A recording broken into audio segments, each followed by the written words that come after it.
Welcome to this edition of Shem Golf Academy Lessons.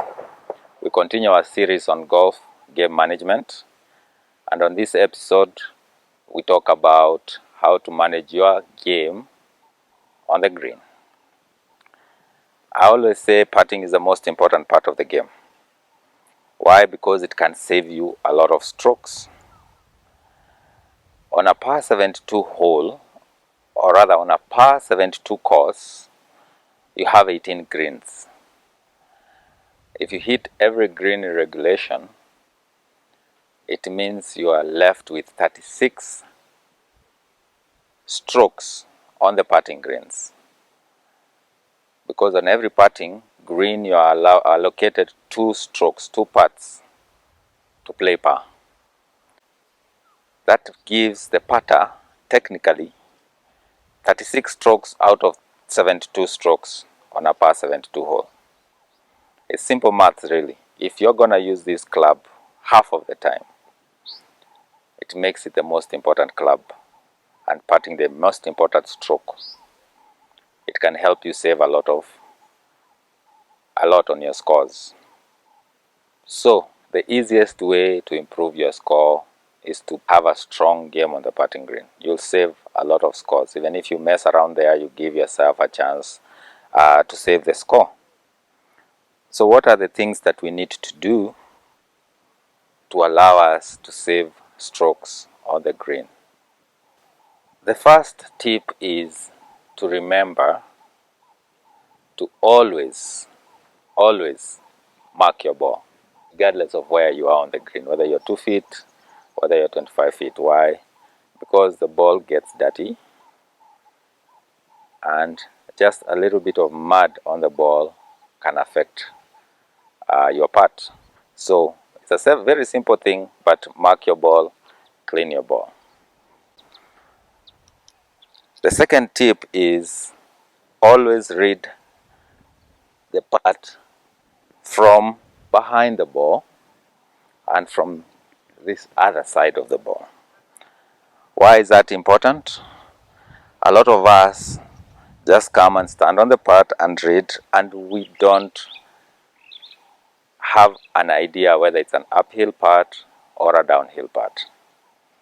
So verify, take the time to verify whether you are hitting an uphill putt or a downhill putt, because it will dictate what the pace you need to hit it at. Okay? Many argue pace is more important than direction putts, because even if you miss the direction a little bit, if the pace is right, you leave yourself a shorter putt. So make sure you actually take the time to look at the putt from different directions to know whether it's uphill, downhill. It will also, looking from different direction helps you know how it breaks, whether it's left to right or right to left. Alright? So that's tip number 2. Take your time. It takes about 5, 7, not more than 10 seconds just to walk around the hole and look at the putt from different directions. It will help you putt them closer to the hole or hole a lot more if you know if it's downhill or uphill, because some of those breaks and slopes are very subtle. You just have to look at them from the right direction to see them. Alright? Tip number 3, have realistic expectations. Okay?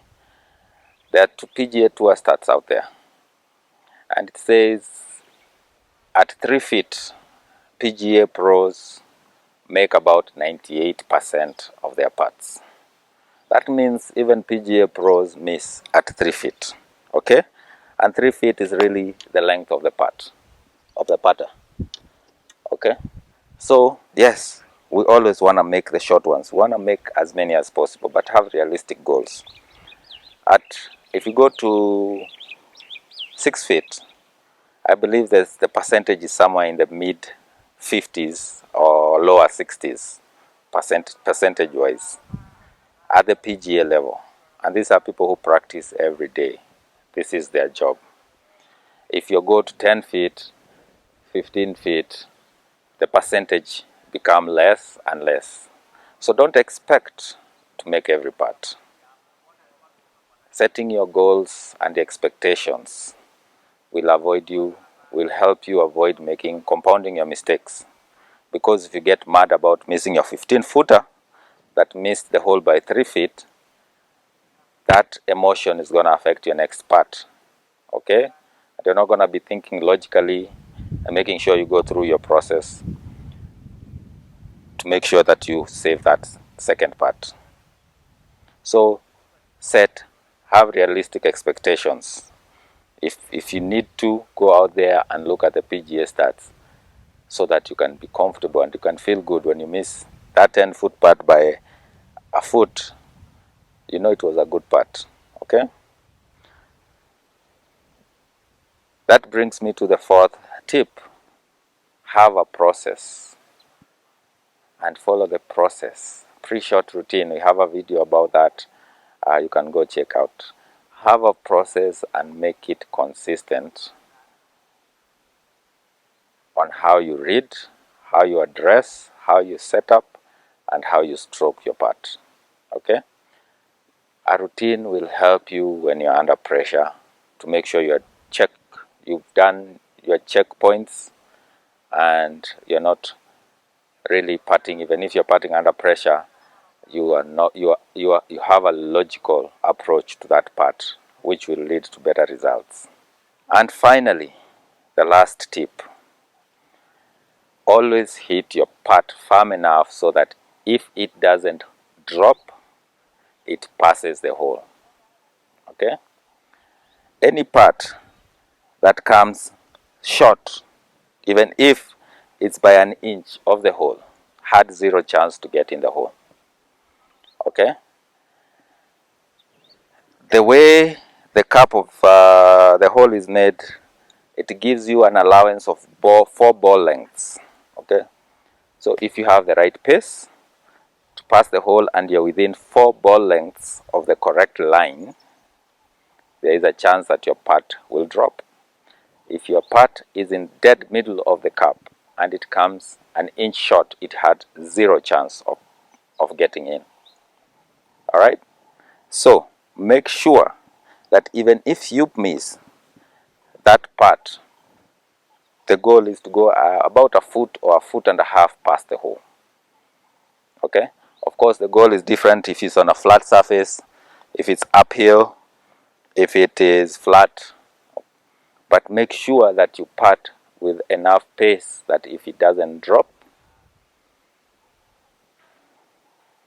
it goes past the hole. At least you've given it a chance. One more tip, and we'll cover a green reading, which some people call a science, some people call it an art, in a different video.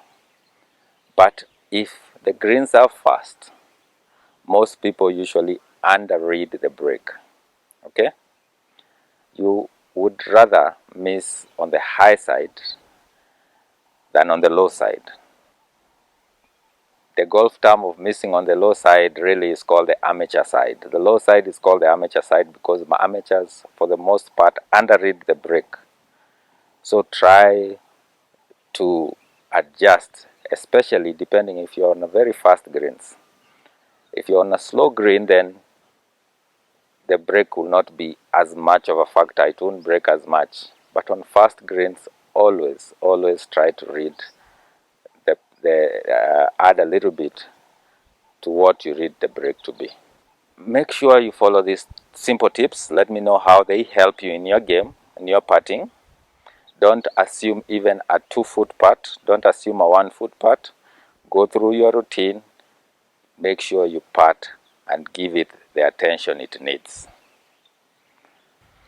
If you haven't subscribed to this channel, click the subscribe button below so that I can continue giving you quality instructions. Provide comments below so that we can know which areas of the game you need us to work on. Don't forget to hit the bell button so that you can get notifications for future videos, and make sure you tell 3 to 4 friends about this channel so that they can also benefit from these lessons. Until next time, them straight.